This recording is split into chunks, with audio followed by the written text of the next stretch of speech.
তারা জানিয়েছেন যে বিক্রি করেন 2 রকম পোশাক তারা বিক্রি করেন, পাকিস্তানি ড্রেসও বিক্রি করেন, আবার কপি প্রোডাক্ট, উনি ওনার ভাষায় বলে যে কপি প্রোডাক্ট, নকল প্রোডাক্টও তারা বিক্রি করেন। ওনারা আমাদেরকে কোনো চাপ প্রয়োগ করে নাই। আমি নিজে অনেক কিছু শিখতে পেরেছি এই ঘটনাটার মধ্য দিয়ে, কারণ আমার তো কোনো কাস্টমারের সাথে 2 নাম্বারই করার কোনো ইচ্ছা নাই।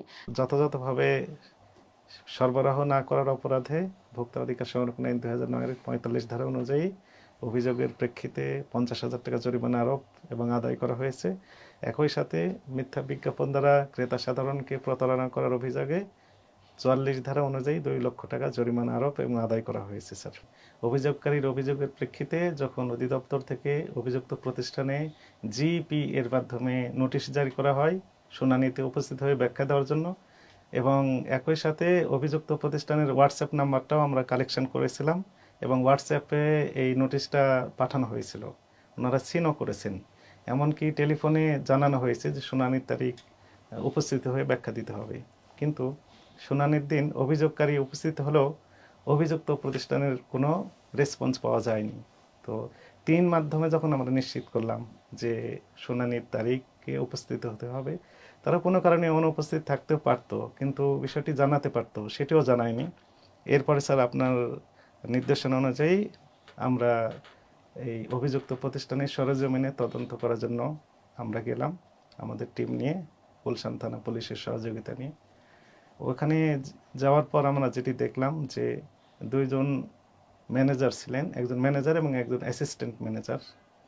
তো ওনারা সেভাবে কোঅপারেট করতে পারছে না, এবং তাদের কাছে যখন আমরা বললাম যে এরকম অভিযোগের একটি নোটিশ আমরা জারি করেছিলাম, পেয়েছেন কিনা, ম্যানেজার সাহেব বলেন যে হ্যাঁ তারাও নোটিশ পেয়েছেন কিন্তু রেসপন্স করা হয়নি। এরপরে আমরা বললাম যে যেহেতু নোটিশ পেয়েছেন তাহলে অভিযোগের বিষয়টি জানেন আপনারা, তো পাকিস্তানি ড্রেস বলে যে ড্রেসটা বিক্রি করেছেন এটি পাকিস্তানি কিনা। মৌখিকভাবে যদিও তারা বলছে যে পাকিস্তানি, কিন্তু তার সপক্ষে কোনো রকমের ডকুমেন্ট তারা দেখাতে পারেনি এবং তাদের কাছে ছিল না। এবং আমরা যে কোশ্চেনগুলো করেছি কোনো কোশ্চেনের তারা সন্তোষজনক জবাব দিতে পারে নাই। তো এরপরে পুলিশ প্লাজার যে অ্যাসোসিয়েশন ছিল ব্যবসায়ীদের, সেক্রেটারি সাহেব আসলেন, উনি এসে আমাদের সাথে কথা বললেন এবং উনি আশ্বস্ত করলেন যে ঠিক আছে, যেহেতু অপরাধ করেছেন এবং পাকিস্তানি নাম দিয়ে দেশের অভ্যন্তরে তৈরি যে পোশাক সেগুলোই বিক্রি করছেন, এটি কিছুটা তারাও বুঝতে পেরেছেন এবং স্বীকার করলেন। তো জনস্বার্থে এই প্রতিষ্ঠানটির সকল প্রকার কার্যক্রম সাময়িকভাবে বন্ধের আদেশ দেওয়া হলো এবং পরের দিন অর্থাৎ আজকে সকালে অধিদপ্তরে উপস্থিত হয়ে প্রয়োজনীয় ডকুমেন্ট সহ ব্যাখ্যা দিতে নির্দেশ দেওয়া হলো।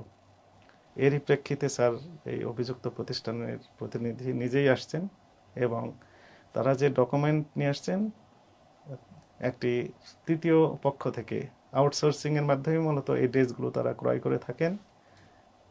এলিফ্যান্ট রোডের এলসি নামের একটি প্রতিষ্ঠান, কিন্তু সেই ক্যাশ মেমোতে আমরা দেখলাম সেই প্রতিষ্ঠানের কোনো ঠিকানা দেওয়া নেই, কোনো টেলিফোন নাম্বার বা কোনো মোবাইল ফোনও দেওয়া ছিল না, ব্ল্যাঙ্ক একটি ক্যাশ মেমোর মতো, যেটি ক্যাশ মেমো বললে আমাদের কাছে যথাযথ মনে হয়নি।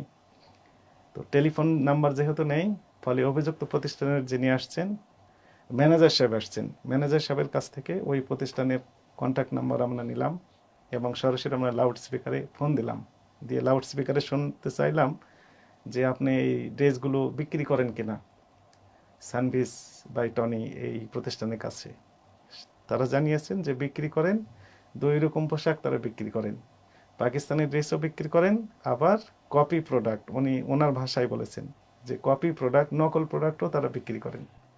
এবং যেগুলো নকল বিক্রি করেন তাতে বোঝা গেল যে সেগুলোর ক্যাশ মেমোটা যথাযথ দেয় না, সেখানে ক্যাশ মেমোতে তাদের প্রতিষ্ঠানের কোনো নাম ঠিকানাও থাকে না। তো তাতে করে প্রমাণিত হলো যে আসলে এটি নকল প্রোডাক্ট তারা বিক্রি করছে। এরপরে অভিযুক্ত প্রতিষ্ঠান এর স্বত্বাধিকারী যেহেতু নিজেই আসছেন, উনি মৌখিকভাবে দুঃখ প্রকাশ করলেন এবং ভবিষ্যতে এইরকম অপরাধমূলক কার্যক্রম থেকে বিরত থাকবেন মর্মে অঙ্গীকার দিলেন, একই সাথে লিখিত স্টেটমেন্ট দিলেন। আহ, প্রথমত হচ্ছে আমরা আসলে অনেক কিছু জানতাম না, বা আমরা যারা অনলাইন থেকে শুধু আমি না, আমি বলবো যারা অনলাইনে বিজনেস করে আমার মতো, আমি বলবো যে 98% উদ্যোক্তা অনেক আইন কানুন হয়তো জানে না, বিশেষ করে যারা ফেসবুক থেকে আমরা উঠে আসছি।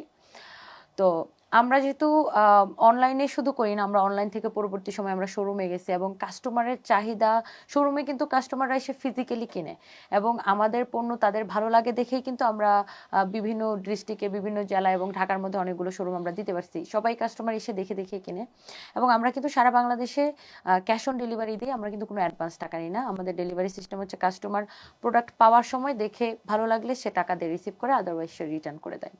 তো এখানে আমরা আসলে অনেক কিছু জানতাম না। যেমন আপা যে কমপ্লেনটা করেছিল আমার প্রতিষ্ঠান সম্পর্কে, এই কমপ্লেনটা আমার স্টাফ সম্পূর্ণ গোপন করে গেছে। মানে আমার এখানে তো অনেক স্টাফ কাজ করে, আর আমি যেহেতু বিজনেসটা একা সামলাই, আমার পক্ষে আসলে প্রত্যেকটা জিনিস আমার মাথায় রাখা আসলে সম্ভবও হয় না, যেহেতু আমি একাই কাজ করি।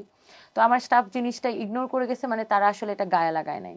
যে কারণে পরবর্তী সময় আপা রেসপন্স নেপে উনি ভোক্তা অধিকারে এসেছে এবং আমি ওনাকে, ওনার প্রতি আমার শতভাগ আমি ওনাকে আমি রেসপেক্ট দেখাই, কারণ ওনার একজন কাস্টমার হিসেবে ওনার সেই অধিকার আছে। তো ভুক্ত অধিকারী ওনারা আসার পরে ওনারা যে চিঠিটা আমাদেরকে দিয়েছে, সেটা আমাদের যেটা মেইন ব্রাঞ্চ পুলিশ প্লাজা শোরুমে পাঠিয়েছে। তো ওই শোরুমে যে চিঠিটা গিয়েছে সেটাও আমার স্টাফরা চিঠিটা রিসিভ করেছে, কিন্তু এই বিষয়ে আমাকে কোনো প্রকার অবগত করে নাই। আমাকে যদি অবগত করতো তাহলে এই যে ওনারা শুনানি ডেট দিয়েছিল, নিশ্চয়ই এখানে আমার কোনো লোক বা আমার লয়ার বা আমার অফিস থেকে কেউ অবশ্যই উপস্থিত থাকতো। কারণ আমার প্রতিষ্ঠানটা তো আমি বাসায় বসে করি না, আমি যেহেতু সারা দেশে ছড়িয়েছি, আমার একটা রেপুটেশনের ব্যাপার আছে।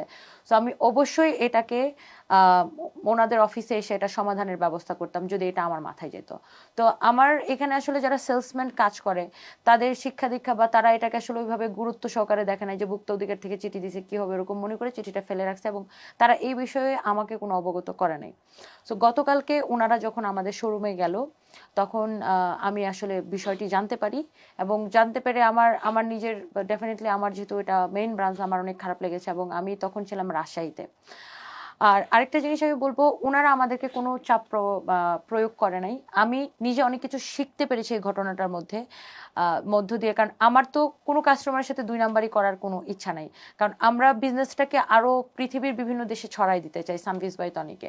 তো আমরা অনেক কিছু জেনেছি, যেমন এটা হয়তো অনেক উদ্যোক্তারাই বা অনেক ব্যবসায়ীরা জানে না যে আমরা পণ্যটা যেখান থেকে পারচেস করি বা পণ্যটার সোর্সিংটা কি, সেই কাগজপত্রের ফটোকপি আমাদের শোরুমে শোরুমে রাখতে হবে।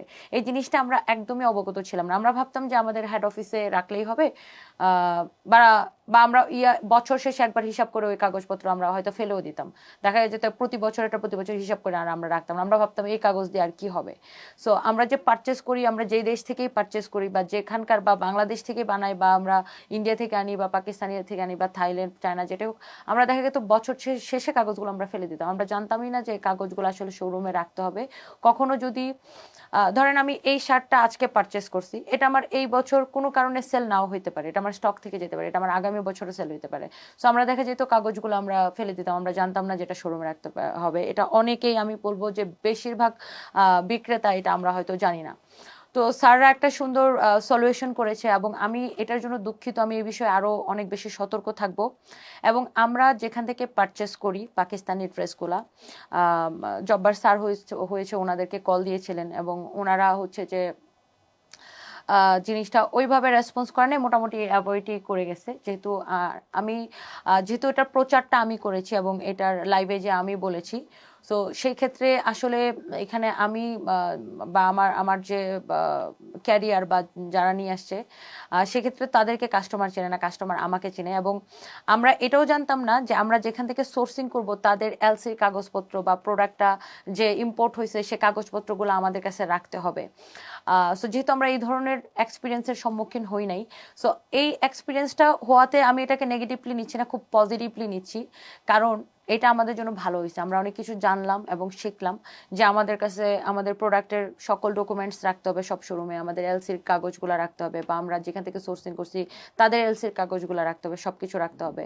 সো আমি এইটা অবশ্যই আমরা নেক্সট টাইম আমরা এটা খুব ভালোভাবে এটা আমরা ফলো করব এবং এটা আমি নিজে জানলাম।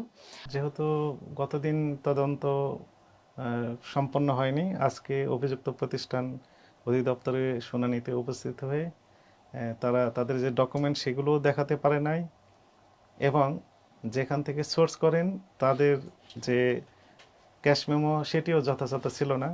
পরে কন্ট্যাক্টে মোবাইল ফোনের মাধ্যমে আমরা যেটি জানতে পারলাম যে এটি কপি প্রোডাক্টও ইনি ক্রয় করেন এবং আসল প্রোডাক্টও ক্রয় করেন এমনটি জানিয়েছেন।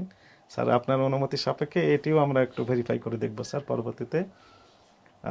এরপরে যেহেতু অভিযুক্ত প্রতিষ্ঠানের পক্ষ থেকে স্বত্বাধিকারী নিজেই স্বেচ্ছায় সজ্ঞানে তাদের উপর আনীত যে অভিযোগ সেটি স্বীকার করে নিয়েছেন এবং ভবিষ্যতে এই ব্যাপারে আরও সচেতন থাকবেন এবং ভোক্তারা যেন কোনোভাবে প্রতারিত না হন এবং ভোক্তারা যেন সন্তুষ্ট থাকেন এই বিষয়ে তারা সতর্ক থাকবেন মর্মে কমিটমেন্ট দিয়েছেন।